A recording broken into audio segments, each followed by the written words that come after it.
তো তোমাদের class 12-এর exam সবেমাত্র চললো। এক্সাম সত্যি না সত্যি রেজাল্টের ডেট ঘোষণা করে দেওয়া হলো কাউন্সিল থেকে। যদিও এখনও এক্সাক্ট ডেট ঘোষণা করেনি, কিন্তু রেজাল্ট কখন বেরোতে পারে সেই ডেটটা ঘোষণা করেছে। তো চলো তোমরা সবাই শুনে নাও ডেটটা কী বলছে। তো এই আপাতত শুধু এই পার্টিকুলার ইস্যুসগুলো বলার। আর আরেকটা শুধু বিষয় বলে রাখছি, টেন্টেটিভলি আমরা এটা এবার ওয়েমার্কশিটে পরীক্ষা হয়েছে, ফলে ওয়েমার্কশিটে যেহেতু পরীক্ষা হয়েছে ফলে এক্সপেক্টেড রেজাল্ট পাবলিকেশন অনেক ফাস্ট হবে। যদিও প্রচুর ছুটি কিন্তু এর মধ্যে পড়েছে। আপনারা জানেন যে এর মধ্যে দুর্গাপুজো, লক্ষ্মী পুজো, কালী পুজো, ভাইফোঁটা, ছট পুজো সব টানাই ছুটি আছে।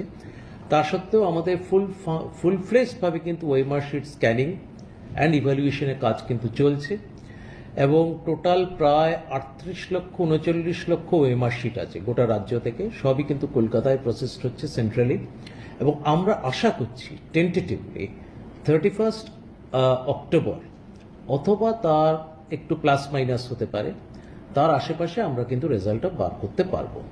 এবং সেটাও কিন্তু একটা প্রেস কনফারেন্সের মাধ্যমেই রেজাল্টটা ডিক্লেয়ার করা হবে, এবং আপনাদেরকে এক্স্যাক্টলি জানিয়ে দেওয়া হবে কবে রেজাল্টটা বেরোবে, কটার সময় আমরা রেজাল্টটা পাবলিশ করব। রেজাল্ট কিন্তু অনলাইনে অ্যাভেলেবেল হবে।